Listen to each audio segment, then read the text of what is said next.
that they will instantly pick up the champions that are very strong in the current meta. They pride themselves on adapting quickly to champions, new champions that arise to power, and Curse have done exactly that as well. Curse, they may have the deepest champion pools in the entire North American LCS. They play pretty much everything, and that's why they're able to have such a diverse playbook to work from, because their players are so diverse. Yeah, and it's funny, you're seeing the Zillion ban come out now. Xpecial hadn't even played that until the playoffs themselves and said, yep, that's in the pool. Voyboy's Tristana is not going to get banned here. I want to see that does come out, because Sneaky does with the champ himself, but that might even just be a first pick. Yeah, Tristana has been a big part of the recent games that we've seen, but mid lane, Yasuo is up, and these two mid laners both love this champion. These are the two guys, they're fairly similar actually. Both of these mid laners are the types of guys that will go in on the front lines. And Yasuo definitely going to be highly contested. So as we can see, once again, the Ryze pick first may open up that pick for them later on. That's true. I'm actually very surprised as well to see that Nidalee was banned out by Quas, just by how good he was in that champion up against CLG just a week ago. But do you forget the balls on Nidalee? Well, sure, I know. I mean, and I know the crowd has never forgotten the player's name, certainly. We hear it every day. But it's just interesting because I suppose these guys do share champion pools very heavily. Almost everyone down the line plays the same stuff, so bans become a little bit more awkward here.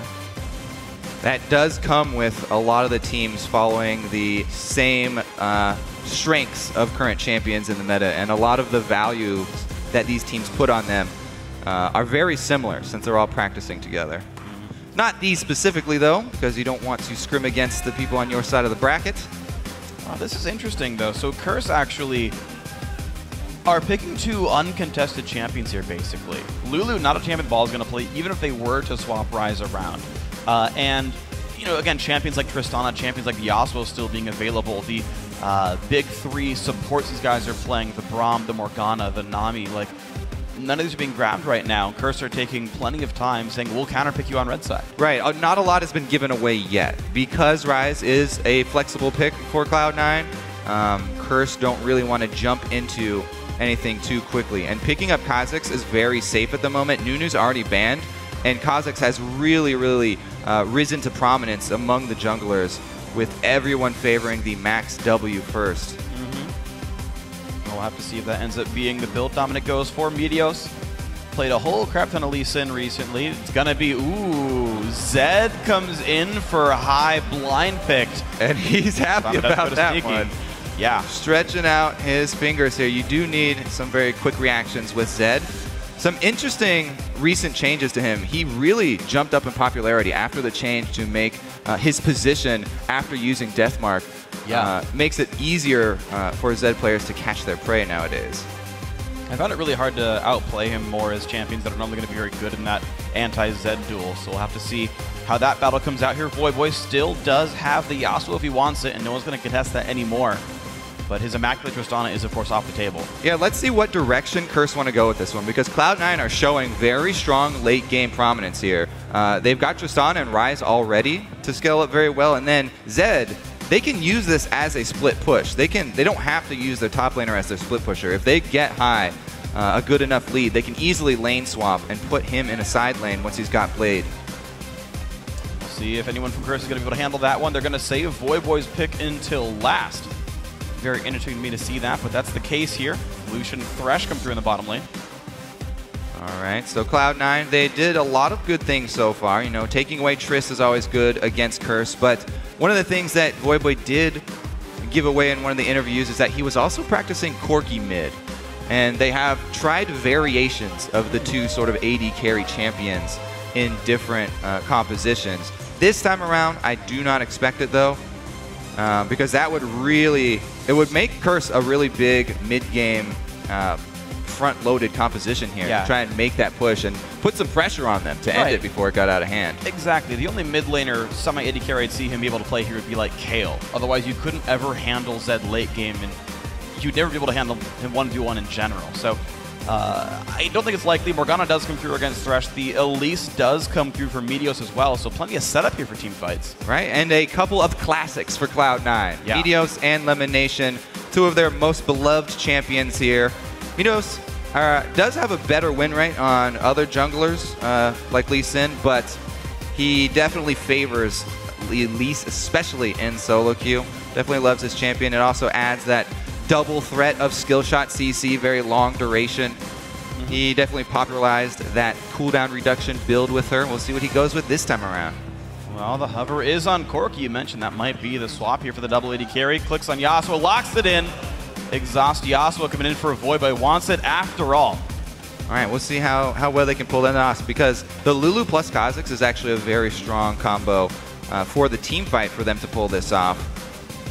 Using that knock-up, we'll see if they can actually get back there too sneaky, though. We've seen so many games just drawn out long enough for Tristana to really take them over. Absolutely, and the thing is, you've got this black shield there as well. We talked about Sneaky being this rock for Cloud9, somebody who's always going to perform in team fights, be there for the team late game, and LemonNation is on babysit duty, basically preventing any meaningful damage or any meaningful CC to reach him here. So I think this is a good comp for Sneaky. Yeah, we'll see how well LemonNation can peel, because if Curse are able to get past the barrage of cocoons and dark bindings, then it's up to him to try and use that Morgana ult defensively to peel off the Kha'Zix and the Yasuo, because those are two very high-powered assassins that will look to take out this AD carry threat in the late game. That is true. It's a whole bunch of offense basically on this team. You mentioned the barrage of skill shots, but otherwise it's a Ryze and a Zed who are just going to peel by one-shotting people. So. Well, the Rune Prison is great because that's just targeted. That'll at least stop Yasuo in his tracks. We'll see how the rest of it goes here. But now that we see all the teams picked up, we're going to want to actually ask you guys which team is going to go the distance. According to LOLesports.com, 67% of you think that Cloud9 is going to win this one. Kind of a mix of applause there. Of course, you can keep sharing your picks on Twitter as every twist and turn ensues. Send hashtag C9win or hashtag CRSwin to @LOLesports. And we've seen those swap back and forth throughout the games. All right, we'll see how well Cloud9 can perform in the playoffs, because as we said, they're undefeated. And Meteos has taken Elise actually 8 times out of those 10 games. So that means he's 8-0 in the playoffs with Elise. Maybe regular season, not quite so much. Well, back to comfort certainly for Cloud9 here, and I want to see how this comp unfolds. We don't see a lot of Zed mid just yet in the North American LCS. Of course, you saw the bans against Bjergsen. You know it's a good champion. But it's fun to see it played. Yeah, a ton of bans dumped into Zed recently as we went over. We'll see how well Hai can use it, because as we also said, he will not hesitate to go in. And Zed, the best thing about him is that once you do dive in to take out your target, you always have a shadow to escape with. Yeah, it's kind of the style of champion that Hai definitely excels best on. I think his most similar player is Reginald from last season.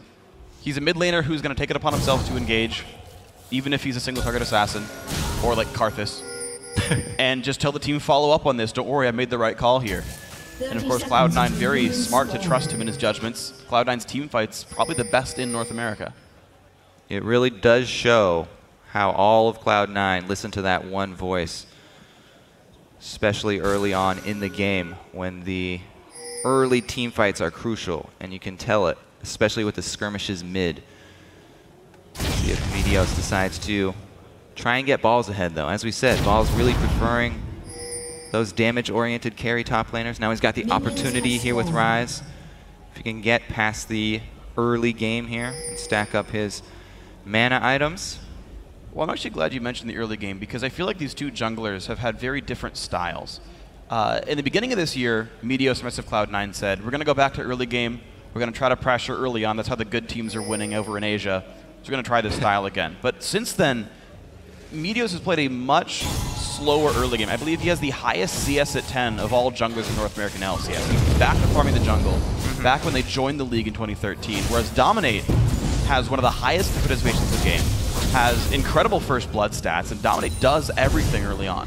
Yeah, we do always like to go over the first blood stats for Curse. But, you know, the Meteos, the trade-off there is, yes, he does get a lot more farm, and he does get a lot more gold, actually, still, than other junglers, but it does cost him in kill participation for the team as well.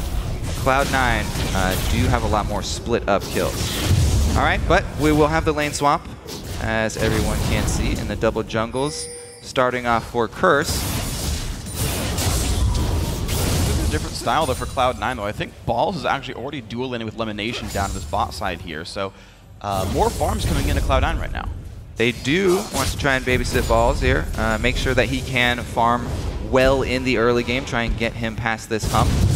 And he's not a bad partner to have in a duo lane either. He can trade extremely well early. And if you have the support of a good Morgana who will keep him safe from that Thresh, then he can actually trade freely, and starting off with that Mana Crystal definitely going to help out. You can see Trinket required to put in the brush. Xpecial just says, respect this. Okay, Trinket's down, that's fine, I'll go back to my lane now. But the lane is pushing out right now, which is going to mean that Dominate and Quas are going to be unlocked to maybe gank these two Cloud9 members if they want to show bot lane. Well, there's an interesting early back here for Dominate, and he is heading top right now. He's probably going to try and shove this wave up to the turret to try and get that to reset. You mentioned the extra income for Cloud9 since they are farming all 3 lanes, whereas Curse kind of gave up that top lane. They don't want to let that continue. You need to at least match the early gold here. So a little bit of double jungle on the double golems, and we may see them try and shove that wave in. See what Cloud9 react to, though, since you see 2 people top. If they both show in lane, does open up the possibility of extremely early dragons. Running with Elise, that's definitely an option. All right, and they're going to try to break the freeze against Sneaky. Just note that at the time they come into this lane, it's basically 30 versus 16 in CS for the top lane and jungler combined. So a very obvious amount of gold going C9's way to start this one out. I think they did a great job of pushing the early duo lane here. Nice by Sneaky, I like that. Got every single freaking one. Gets some applause from the crowd. Good. He's missed literally 1 CS. It is something to note for Tristana, too. You know, great wave control, but then he also levels up XpecialShot later and still gets all the CS. Not the easiest task to do. He's right up there with Cop. And Hy's having a decent time up here. He is being beat out by Voyboy a little bit, though. So Voy so far with the Yasuo. Now, Yasuo is the 2nd most banned champion against Curse, behind Kassadin, that everyone is banning most of the year. So most people gave a lot of respect to Voy. I want to see him prove why it was here. Well, yeah, he was one of the earliest North American mid laners to pick up the champion and really show results with it. So no surprise there. Zed, though, has a good chance against him. Interesting that Hai has gone with the Ignite here instead of Exhaust. When the Exhaust from Voyboy does go down on Hai, he will probably want to save one of his shadows to escape, either from the ult or W. That'll be a fun battle to watch, though. I've not seen this 1v1 very much. I do want to know how it actually pans out. It's going to be a whole lot of moving around really fast, and then someone's going to get one shot. So the possibilities for outplays are on both sides. I really do like that Voyboy has Exhaust in this matchup, though. Definitely gives him a good window to work with. So far, we're just staying with our sort of newfound top and bot lanes there. Quas swaps back. He's 1v1ing Sneaky. That's going just fine. The dual lane of Cop and Xpecial are pushing into the turret pretty nicely, getting good CS for themselves and pushing balls down a little bit here. But we're overall just kind of trading objectives. Dominate has not found his way in for any kills yet. You know, it's pretty funny how this game has started out, because classically the Curse team is the one who started the mid Tristana solo lane, but effectively Sneaky is a solo lane Tristana in the top lane. So Cloud9 are using solo lane Tristana against Curse by swapping their Ryze down bottom to deal with this duo lane here, and it's working out for them. It's going to create really interesting dynamics, because Sneaky's going to be able to outrange like everything Curse can do to him. I feel like it adds that extra weight on a Sneaky's shoulders that he's been able to so far handle. But it also means that Balls, he is a short-range champion. He's on Ryze. And if he doesn't get to power up and doesn't get to levels, he's actually quite killable. Well, having that support there definitely is the right time to support him, because he definitely wants to get his tier and his rod before he really starts going for aggressive trades. So he's doing a good job just last hitting down there under that turret, surviving. And the thing about solo lane Tristana and why it's so strong and why Curse and Alliance both used it in the mid lane, a lot of it has to do with her mana-less shoving. She doesn't have to expend resources to shove. Now, that's extremely effective in mid lane, because a lot of the mid laners do have to spend a lot of their mana, and the lane is very short, so you can shove it quickly and then go farm somewhere else. Yeah. Or move over to another objective for your team. Top lane, though, is a bit more scary, because you do extend extremely far, and it kind of opens you up to potential ganks early on. Yeah, I agree, and it's also much easier to freeze the top lane as well if one of these guys wanted to do so. You can lock the Tristana in front of the turret, make her CS in a really, really dangerous spot. And so they have swapped back after Balls has already got his tier and the makings of his Catalyst. Coming to lane on even footing with this Lulu. Quas up a level right now, though. It's kind of like item lead versus level lead here, and I think Balls just wants to farm it out for now. Blue buff will, looks like, go to dominate right here. Has evolved the spike racks, did max his void spikes. Still keep called out, and there's the blue. They also have set up a pretty nice defensive pink ward line here for Kurt. Oh, that hook on a sneaky, though. Black Shield comes in, lets him jump out safely. Little bit of harass landed there. Not going to be too bad. He does have his BF sword, both AD carries. Able to trade effectively. It will help out Lucian a bit more because he's got the scaling on his abilities. But there's actually a significant level lead. One level for both support and AD carry here for C9. Fine's going to land on a cop. Shield comes out. Hook misses. Black Shield's on the ulti as well. Xpecial is going to get stunned up, but Cloud9 losing a lot of health from the culling right there by Cop. See if Lemon decides to go all the way back here. Curse shoving up the lane, though, doesn't mean that Sneaky will be denied too much. He can stick around and CS at the turret. We'll see how well he does when he's under pressure at the turret.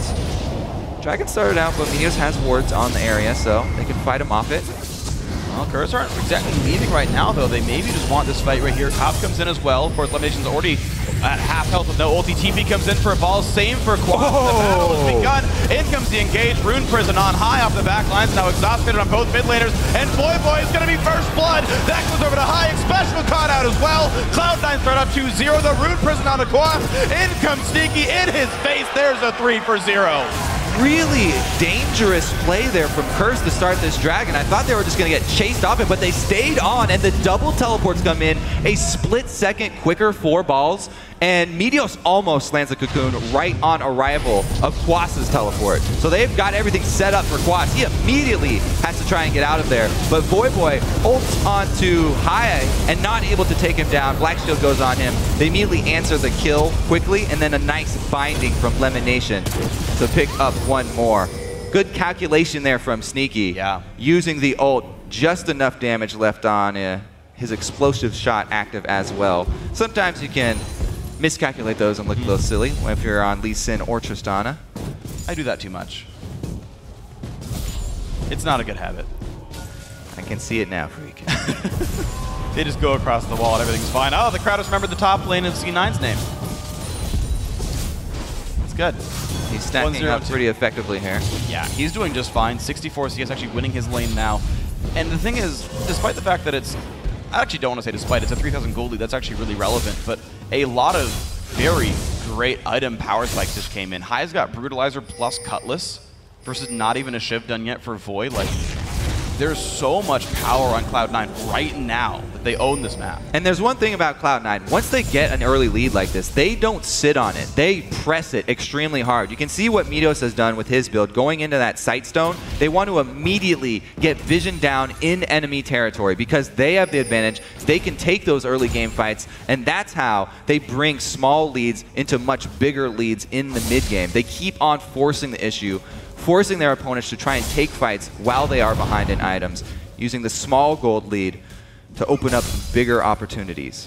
And that's always been a good thing for Cloud9. They've been great as a reactive team. It's served them very well in North America, and they reacted perfectly to that Dragon fight. Won a 3-for-0, Dragon afterwards, and suddenly they're ahead by a whole lot. Dominate tries to make them play top lane, but Balls just playing safely until he's gone. Like right as soon as the recall finishes, Balls is back top lane. He's got that sense, the top lane sense. When to go aggressive, when to push up. Now he's trying to shove the lane in. Dominate returning top side. Might just be going for a regular jungle clear though. Yeah, I don't know if there's really much for him to do right here though. Well, what I was thinking he might be going for is trying to defend that pink ward, but he's too late and Balls is going to take it out. Meteos simultaneously takes down the other one. So the entire line here of early pink wards they had set up in defense already taken down by Cloud9. Wow. And look at this as well. They've already gone into that jungle to control it as the red buff's going to respawn soon. Bot lane pushes up, basically can act as bait if they want to steal the buff away. It's really beautiful how Cloud9 jump on that vision control game as soon as they have the advantage to back it up. They ward up both sides of the enemy jungle, and they put 5 pink wards down. Every single member of Cloud9 purchasing their pink ward and laying them down. Oh, Xpecial out of nowhere, hit by a binding, and down he goes. Yeah, nothing you can say there. Lemon probably just landed that binding out of the bush to grab the kill on Xpecial, maxing that one first. 3 seconds, way too long to survive. Oh, only level 4, not quite there yet. 2.75, still too long to survive. 2.5, I forget which. You're right. 2.75. Uh-oh, high. All right. He's actually going to go in for this one against Voy, but exhaust burn goes to the death mark on the way back. Dominate gets cocooned. Voy still wants in, though. He's into the battle, high, low on health, but he jukes back up north. The kill goes to Meteos. Dominate doesn't land the Void spikes either. Look at that by High. High with the fancy footwork here. He does use the ultimate shadow to get away as the exhaust. Waits out the exhaust. Able to jump away from the all-in of these 2 assassins that we talked about, the Kha'Zix and Yasuo. Leave them standing there with just Meteos, who picks up the kill. Beautiful outplay in the mid-game skirmish. High and Meteos back to their old selves.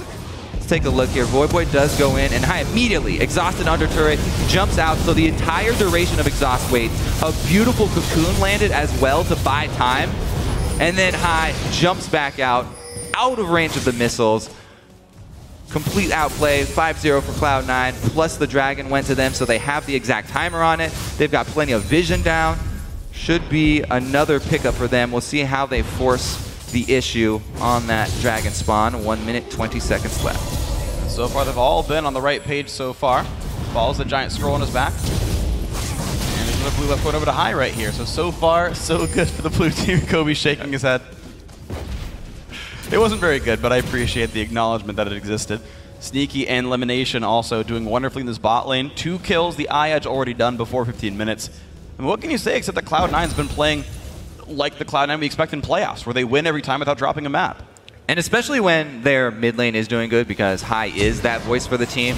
You can see it in their calls. They're so confident, because High has that personal confidence. He's doing well in his lane. The entire team is doing well. They have objective controls. They have all the information that they need to make these calls.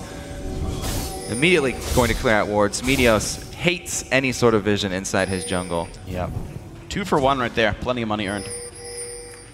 And what's impressive to me as well is just how incredibly good High is. Because you have players like Xiaowei Xiao who actually don't talk almost at all when they play. They solely focus on their individual playmaking, and he's obviously a great player on one-on-ones for that. And you have players like Bjergsen who have to kind of balance the 2, and High have to balance the 2. Oh, another binding. Individually, binding lands on a Dominate though, and that's 1 kill picked up. Now Top is being chased down, the flash on in, dies to the death mark. A solo kill for High. The Cloud9 combo, binding into Flash Cocoon, lands there. No way he has even a chance to move. They even catch it up with another kill. High going extremely deep, flashing in to get the extra damage down while Deathmark's still active for the extra pop. And man, this is a runaway game for Cloud9. 7,000 gold at 16 minutes in, 0 objectives given up all game. No dragons, no turrets, no kills. Perfect from Cloud9. And this is the team with the Tristana and the Ryze on it, so it's not gonna get better for Curse here. Nope. Looks like letting him get the Voyboy Yasuo is just fine. High Zed is amazing. It looks like everything else for the team still firing on all cylinders as well. Bottom lane tier 2 now under fire as well. Oddly enough, only one turret. Oh my gosh. The Fog of War binding nearly caught Xpecial. They do back off after it though, but not before. Replacing another line of wards inside the jungle here.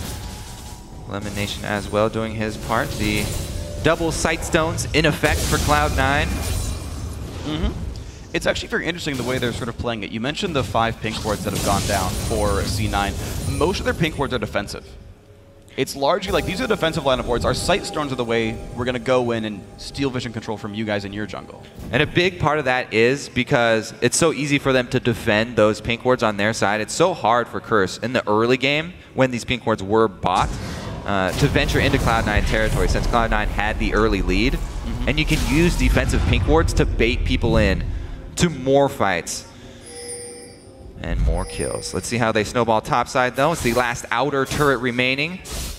They just replaced 2 defensive tanks. Uh-oh, High does get hooked in. There's Quas. Lulu's in the mix. High's going to jump away as quickly as he can. Burns a Lulu ult for it. Oh. And jumping onto Xpecial. This is going to be a very, very dead Thresh.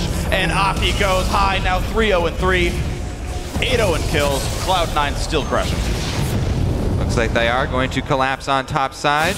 Red buff plus a turret for Cloud9 looks to be the issue here. Curse trying to answer though. They want to trade something back, so Cop shoves in mid. Immediately cleaned up by Sneaky though. Look at this, top lane outer now under fire as well. Cloud9 doing such a great job pushing. Whoa, wow, Quas, you're kind of alone right here. Flash engage from Lemon. Quas with absolutely nowhere to go. In comes the Shadow, in comes Ryze. Easy kill pickup for Balls right there. This is a massacre right now. One more kill to bring it to 10-0 for Cloud9. Clean sweep on turrets. So far, perfect game being played from them. Man, I was hoping we were going to get a series much like TSM versus LMQ, but this is more like TSM versus LMQ Game 5. Just start to finish, amazing play. Now, we have seen teams turn it around very heavily mid-series, and I don't want to count Curse out. Pretty early for that. Let's see what this teleport turns into. Oh, no bind. Quas is now in he wants LemonNation, has Black Shield on. Those going to break that. The Hex could be there. Good damage comes out. LemonNation forced to burn exhaust, but here comes IWillDominate. The good binding might just save his life. Dom will slow down. High gets his shield on. Not in range for the Glitter Lance, though. Does High even want to be part of this? Yes, he does. Sneaky shows up. Nice knockup from Quas with the damage coming through. There's the pop. Sneaky gets one Quas, one hit from dead. The shield keeps him alive, but it's 10-0 Cloud9. This is playoffs Cloud9. What a miraculous display of skill here. Perfect game still on the line for them. Balls is just by himself down there taking turrets. Ryze is one of the slowest at taking turrets, but you know, he's been farming up CS, and that's pretty much all he wants. Solo lane CS, he'll take turrets as well. Yep, 150 CS still powering on up. I mean, there's still such amazing late game insurance on Cloud9. Like, they don't even have to play this aggressively, but they're such a darn good team they are because they can take those advantages and push farther and farther in the lead, not giving any room to Curse whatsoever. Let's see what Curse's answer is. They have to think back to the very beginning of this game, already trying to come up with answers for game 2. Well, the early Dragon step 1, because that set a 3,000 gold lead. It really was catastrophic for them. I mean, they didn't really sweep it out, did they? They didn't have any pink ward. No. There was just a Cloud9 ward sitting in there, and they even showed all mid laners hung around and really committed to it. Oh, never mind. That mid lane is the last outer turret for Cloud9 to take. All right. There they go. And now top lane threw it off. You always see 3 turrets, you're like, all right, outer ring is gone. Great. Nope. But that is Cloud9 now 10,000 gold up 20 minutes in. Absolutely massive by these guys. Have gone back and bought recently as well. So that money's actually all in items right here. Man, what does this do for your team's confidence though? Cloud9 have to be ecstatic right now. And Curse, they really can't lose their cool. It was something that we did see early in the season from Curse, where sometimes in games, they would play the games very close, and then they would have one mistake, one little mistake that would snowball out of control, and then they would kind of lose control of the game from there. Yeah. They can't let this happen in a series, best of 5 series, just because one game they get destroyed early on. Shouldn't let it affect their confidence in game 2. You can't let it affect your gameplay. Ooh, Cop wants the battle. Oh! Sneaky takes him out. A Black Shield for support, and now the engage from High as well. He's going to grab Xpecial cleanly. Jumps on back. Turret can't claim me. The elimination in the mix, though. He's going to lose some health. There's the knockup from Quas, and Lemon will go down. Finally a kill for Curse, but the mid-tier 2 is gone, and Balls now also in the mix. Voyboy forced to run away. 100 health left on him. That's an ulti coming across. Not going to be nearly enough, though. 13-1 for Cloud9. All right, I do need to add an addendum. It should affect your gameplay, because there are things you need to change from the first game. True. But you shouldn't let it get into your head. Surrender does come down. 22-minute surrender out of Curse. They put a kill on the scoreboard, so that's all we're playing for. Drop this one out, go for game 2. Now, it is a best of 5. There are adaptations to make, there are changes to make here. And you know there's still 2 games ahead. You can't be that happy yet as Cloud9. You've got to repeat the performance 2 more times. And we'll have to take a look at the picks ban second time around because, as we said, these two teams are so interesting because they pride themselves on quickly picking up every single champion that has success anywhere in the world so that they can use this as one of their tools. Both of these teams have so many options available. You can't ban all these out. Like we've seen Zed banned out so many games. It gets through in this one because there are so many other priorities for these guys.